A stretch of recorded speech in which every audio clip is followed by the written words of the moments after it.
네, 안녕하십니까. 이재필입니다. 자, 시장이 어제 시장도 뭐 패닉이라고 그렇게 얘기해야 될 정도로 굉장히 좀 어려운 그런 시장이 나왔죠.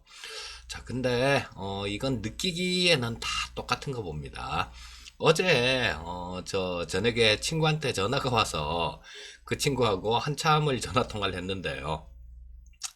그 얘기를 하기를 그런 얘기를 하더라고요. 야, 반토막 났다. 그런 얘기를 하더라고요. 그래서 도저히 이해가 안 가요. 그래서 야, 뭐가 반토막 났다는 얘기야. 그러니까 이 친구가 하는 얘기가 먹은 거, 이익이 반토막이 났대요. 자, 근데 뭐 종목별로는 뭐 저 예를 들어서 뭐 10%를 먹었으면 5%를 반납했다는 얘기죠. 근데 보면 이 친구 계좌에는요. 그래도 지금 아직까지도 뭐 더블 이상 나 있는 종목도 있고 그 다음에 뭐 몇십 프로씩 이렇게 종목별로 다 수익이 나 있는 상태예요. 근데 이거를 다른 보통 개인 투자자들 이런 분들하고 한번 비교를 해보면 거의 대부분 지금 저 마이너스 파란색으로 계좌가 찍혀 있지 않나요? 근데 자 그런 사람들이 들으면 야 저 미친놈 배부른 소리 하고 있네 그런 얘기를 들을 만한 그런 소리죠. 근데 그런 겁니다. 똑같은 거예요. 보면 이 생각을 하기 나름인데요. 자 어떤 사람은 이 물잔에 물이 반잔이 있으면 어떤 사람은 반이나 남았네 이렇게 생각을 하는 사람이 있고 어떤 사람은 반밖에 안 남았어 이렇게 생각하는 사람이 있는 거죠. 자, 그래서 이 계좌 같은 경우도 생각하기 나름일 것 같아요. 자, 이게 원금을 내가 먹었던 최대치, 내가 수익 났던 최대치, 그거를 내 원금이라고 생각하는 그런 경우가 굉장히 많아요. 자, 시장이 이럴 때는 뭐 시장이 좋을 때 같으면 욕심을 좀 내도 되죠. 욕심을 좀 내도 되는데 시장이 이럴 때는 과도한 욕심을 내는 거는 이 자기 자신이 그 좀 불행해지는 그런 원인이 되기도 합니다. 자, 이거 여러분들 생각은 어떠세요? 이 친구 굉장히 오늘도 이 유튜브 방송을 볼 텐데요. 이 친구 굉장히 행복한 그런 친구 아닌가요? 그런데 생각하기 나름이다라는 겁니다. 그리고 지금 계좌에 100%다 주식이신 분들 같은 경우는 많이 깨졌을 거예요. 뭐 이번 주에만 하더라도 코스닥 지수가 9% 이상 빠졌으니까요. 코스피 지수도 5% 이상 빠졌죠. 자, 보통 보면 이게 저 지수보다 한 2.5배에서 한 3배 정도 그 정도 개별 종목들 같은 경우는 좀 빠질 때 더 안 좋은 경우가 많습니다. 자, 그런 것들을 요렇게 좀 감안을 해본다라면 왜냐하면 뭐 삼성전자 같은 것들 뭐 이런 것들은 그냥 그렇게 크게 안 빠지고 조금 뭐 빠지긴 하더라도 좀 버텨주는 그런 모습이기 때문에 이런 현상이 나오는 거죠. 자, 그래서 오늘 드리고 싶은 얘기는 그런 얘기를 드리고 싶습니다. 이 어제도 좀 말씀을 드렸는데요. 이게 음지가 양지되고 양지가 음지되고 이런 경험을 수도 없이 겪어 보셨을 거예요. 뭐 주식 투자 뭐 한 20년, 뭐 십몇 년 아니면 또 몇 년 정도밖에 안 되더라도 굉장히 많이 겪어 보셨을 겁니다. 죽을 것 같아요, 막. 와, 진짜 미치겠어요. 그런 것도 금방 지나가요. 그런 것도 금방 지나가고 또 뭐 어느 시점에서 멀지 않은 시점에서 또 야, 그때 그랬었는데 하고 이렇게 웃으면서 또 얘기하는 그런 시기도 분명히 옵니다. 여러분들 몇 달 전에 2월 달에 그랬었잖아요. 전부 다 죽을 것 같았지 않습니까? 근데 금방 돌아오죠. 금방 돌아와서 또 우리는 불과 얼마 전까지 또, 야, 그때 그랬었는데 라는 그런 얘기를 했었어요. 지금 또 뭐, 이렇게 좀 빠졌다고 뭐 의기소침하고 그럴 필요 없습니다. 자, 시장은 원래 이런 게 시장이에요. 시장은 원래 이렇습니다. 좋았다, 안 좋았다. 뭐 시장은 얼굴이 두 개가 있어요. 자, 이쪽에서 보는 얼굴은 굉장히 투자자들한테 온화하게 이렇게 웃어주는 그런 얼굴이고, 이쪽에서 보는 얼굴은 투자자를 보기만 해도 막 겁에 질릴 정도로 엄청나게 무서운 그런 두 가지 얼굴을 동시에 갖고 있습니다. 자, 시장은 이 두 얼굴을 갖고 한 번은 뭐 이런 어느 때는 웃는 얼굴, 행복한 얼굴, 그런 행복하게 만들어주는 그런 얼굴을 보여줬다가 또 한 번은 이런 굉장히 성난 얼굴을 보여주고 무서운 얼굴을 보여주기도 합니다. 이게 시장이에요. 자, 그냥 조금 지금 같은 경우는 시장에 두 가지 요인, 크게 두 가지 요인만 해결되면 조금 괜찮을 것 같다라는 생각이 듭니다. 첫 번째는 해외 요인은 미국 쪽이죠. 자, 뭐 제롬 파월도 지금 중립적으로 그냥 한 발 살짝 물러나 있는 상태죠. 아마 제롬 파월이 이런 얘기를 하는 중립적인, 계속 재정 쪽에서 어떻게 해봐라 이렇게 얘기하는 이유는 뭐 그런 거 같기도 합니다. 파월 연준의 생각에는 주가가 너무 빠른 속도로 올라왔다라는 거, 어느 정도 속도 조절이 필요하다라는 거, 뭐 그런 생각에서 이런 얘기도 하지 않았나 싶어요. 근데 이 시장이 더 빠지면 그렇게 되겠죠. 연준에서도 또 나설 겁니다. 지금 한 발짝 물러나 있더라도. 그리고 우리나라나 미국이나 똑같은 것 같아요. 자, 지금 부양책에 대해서 서로 민주당하고 공화당하고 양쪽에서 서로 뭐 지들 걸로 하겠다고 합의를 안 보고 계속 늦춰지고 있죠. 이런 것들이 시장이 좀 만약에 지금보다 훨씬 더 어려워진다라면 이 사람들 그냥 합의 안 하고 지금처럼 이럴 수 있을까요? 못합니다. 꼭 일이 터져야 꼭 뭐 안 하면 안 되는 그런 상황이 돼야 합의를 보는 것 같아요. 자, 지금 뭐 시장이 많이 흔들리니까 뭐 이런 생각도 뭐 그네들 같은 경우도 조금 좀 하지 않을까 싶은 생각이 들고요. 자, 그리고 첫 번째는 뭐 이 해외 요인들은 뭐 요런 부분들이 있을 것 같고요. 두 번째 요인은 국내적인 그런 이유가 있을 수 있죠. 자, 이 대주주 양도세가 연말에 지금 올해까지는 10억입니다. 근데 내년부터는 3억으로 줄어들어요. 자, 이게 그 전에 15억에서 10억으로 줄어들었죠. 자, 근데 이 5억이 줄었습니다. 근데 이때도 굉장히 뭐 11월 달부터 시작해서 충격이 좀 있었어요. 12월 달, 11월, 12월에. 근데 이게 만약에 3억으로 떨어져 버리면요. 자, 그때하고는 차원이 틀린 충격이다라는 생각이 들어요. 왜냐하면 우리 뭐 3억을 넘기는 분들 같은 경우는 꽤 많지 않습니까?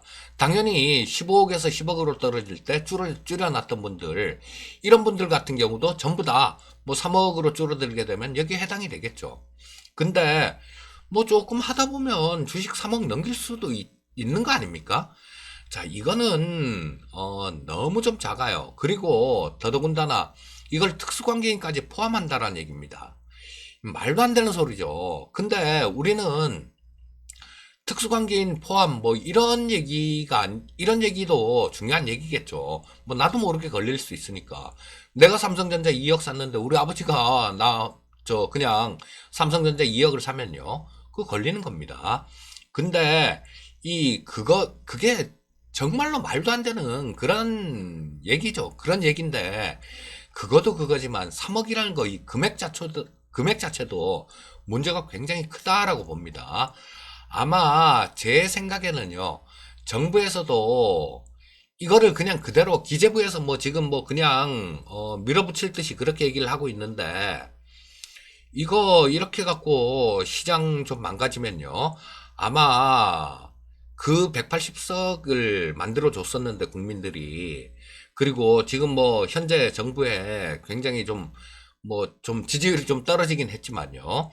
이 신뢰를 보내고 있는데 그 신뢰에 결정적인 금이 갈 수도 있는 어마어마한 그런 일이다라고 봅니다. 물론 뭐 그 옛날부터 현 정권에서 뭐 줄일게 이렇게 만든 건 아니에요. 전 정권에서 대주주 양도세라는 걸 만들어 갖고 이렇게 계속 시행을 해서 지금까지 이어져 온 겁니다. 하지만 이런 부분들은 좀 해줘야 된다라고 봐요. 그게 아니다라면 글쎄요. 저 다음 대선 거기서는 분명히 심판을 받을 걸로 그런 생각이 듭니다.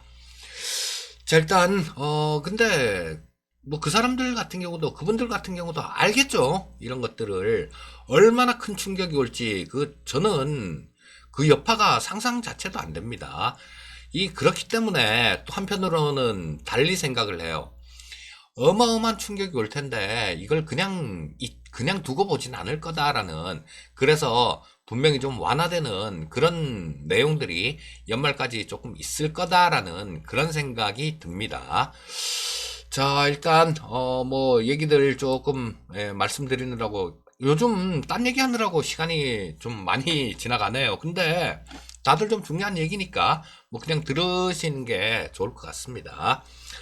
자, 저 해외 글로벌 증시 뉴스 동향 한번 보겠습니다. 자, 어제 제롬 파월 의장이 상원에 청문회에 참석을 했죠. 자, 파월 의장 얘기가 그런 얘기를 했어요. 대출이 직접 지원을 대체하지 못한다. 그러니까 연준에서 하는 거는 정부에서 재정 정책을 효과를 따라가지를 못한다라는 그런 내용의 얘기였어요.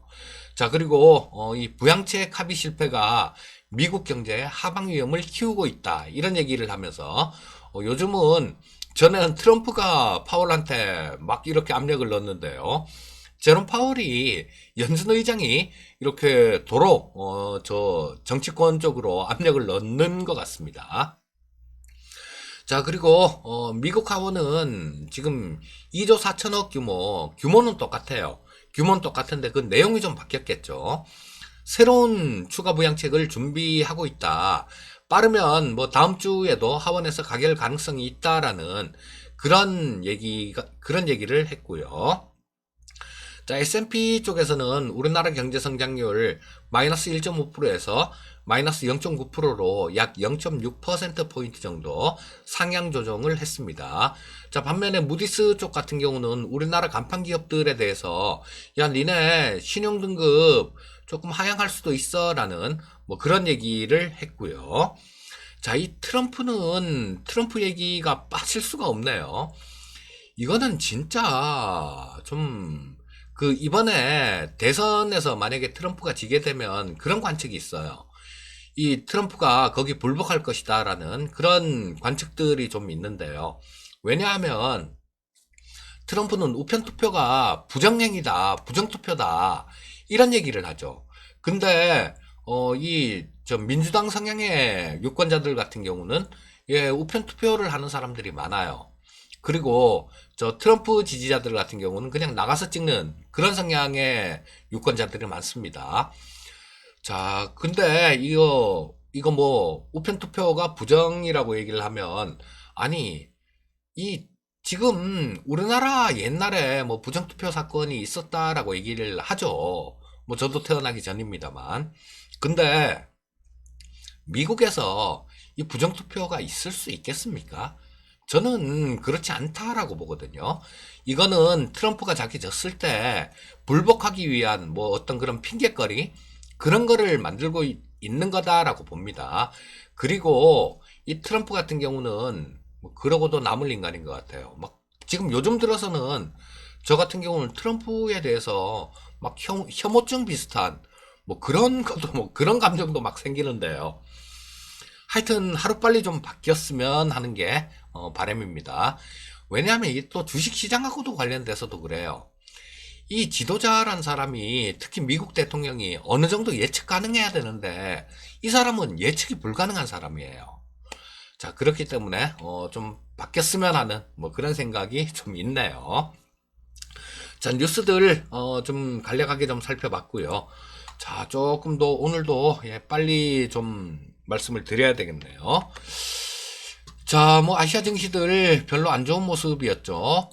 중국이 1.8% 정도 하락하는 1.72% 하락했고요. 홍콩이 1.82% 정도 하락하는 모습이었습니다.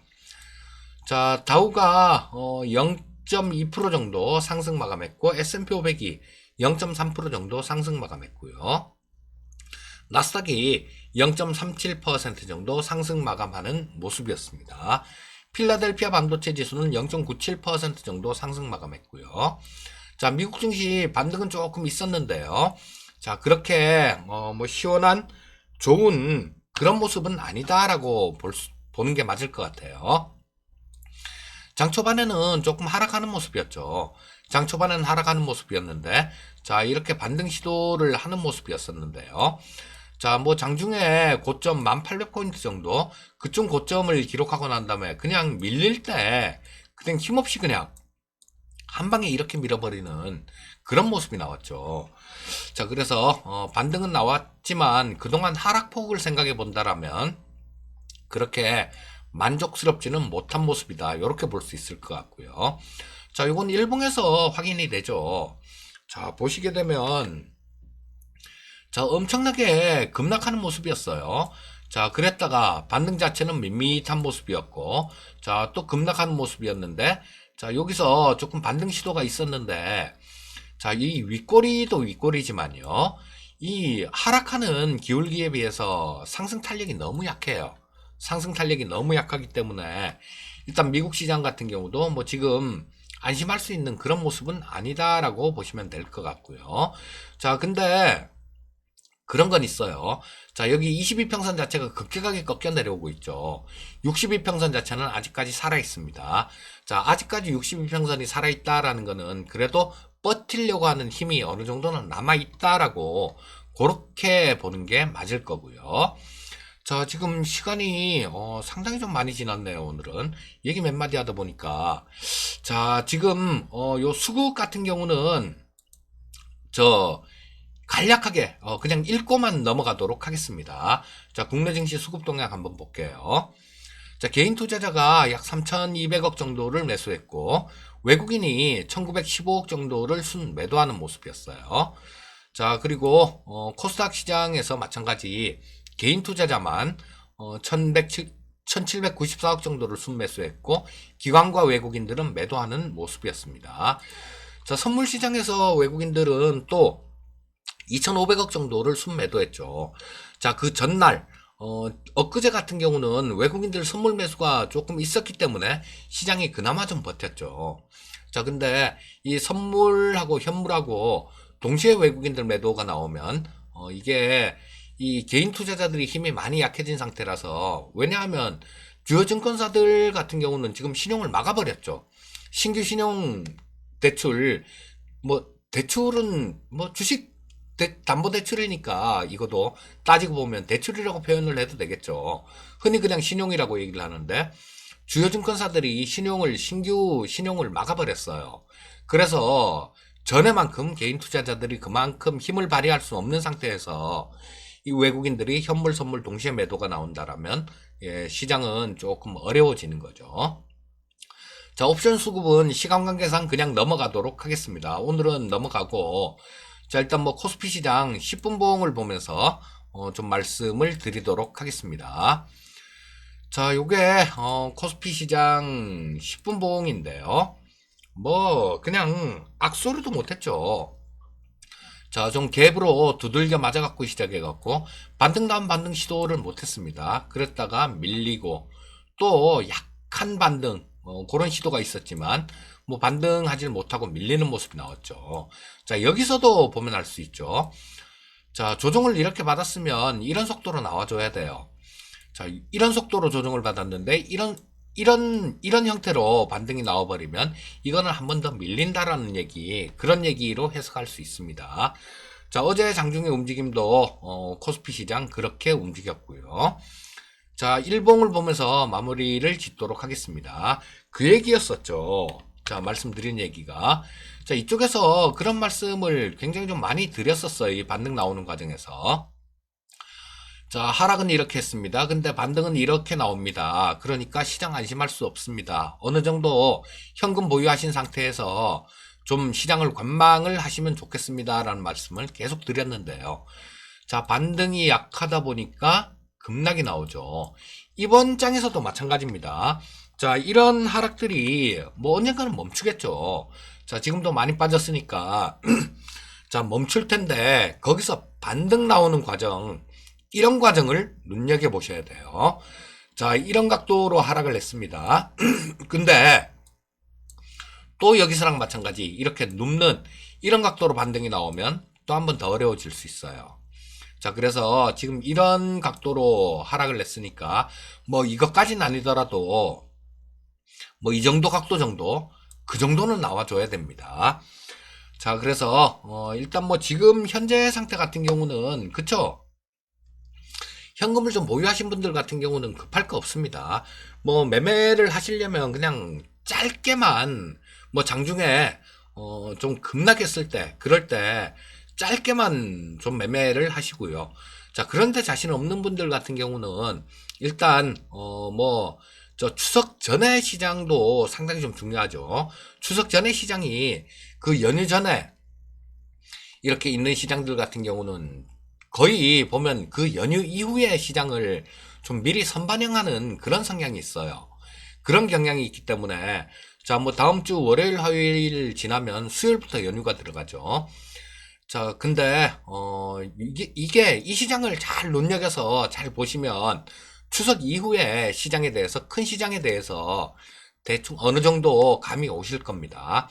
그리고 또 추석 이전 시장에서 어떤 쪽이 주도주로 나서느냐 이런 걸 잘 관찰하셔야 돼요. 아마 추석 이전에 좀 주도주 역할을 하는 그런 종목군들이 나중에 추석 이후에도 좀 그런 움직임들이 연속될 가능성이 높습니다. 그래서 그런 부분은 좀 눈여겨서 보시면 좋겠다라는 생각이 들고요. 자, 주식시장 같은 경우는 뭐 대응 전략은 말씀드렸었죠. 자, 뭐 현금을 좀 갖고 계신 분들 같은 경우는 일단은 뭐 그렇게 하셔야죠. 조금 아까 말씀드렸듯이 단기 매매 단타에 자신 있는 분들 같은 경우는 뭐 짧게 빵망이 짧게 잡고 그런 매매는 해 보셔도 뭐 괜찮을 것 같은데 자신 없는 분들 같은 경우는 아예 그냥 나는 추석 전까지 매매 안 해라는 그런 생각으로 시장을 대응하시는 게 좋겠다라는 생각이 듭니다. 자, 지금 뭐 미국 증시 선물 움직임은 괜찮아요. 자, 뭐 이 정도 움직임이 유지가 돼 준다라면 어제 굉장히 좀 낙폭이 과했다라는 그런 인식이 좀 있죠. 자, 그래서 뭐 미국 증시도 작지만 반등을 좀 해줬고요. 자, 그래서 이런 것들 같은 경우는 장 초반에는 뭐 지금 현재 상황하고 미증시 선물이 변함이 없거나 아니면 조금 지금보다 좋아진다라는 가정하에서 장 초반에는 괜찮은 움직임이 나올 수 있을 겁니다. 그리고 뭐 장중 흐름 같은 경우는 말씀드렸듯이 뭐 미증시 선물이나 저 파생시장, 우리나라 선물 시장에서 그 외국인들 동향들 요런 것들을 잘 살펴보신다라면 그날 뭐 어느 정도 윤곽은 그려질 수 있을 겁니다. 자, 오늘도 저 들어주시느라고 뭐 수고들 많으셨고요. 자, 오늘 금요일입니다. 한 주 마무리 잘 하시고 항상 성공 투자하시기 바라겠습니다. 감사합니다.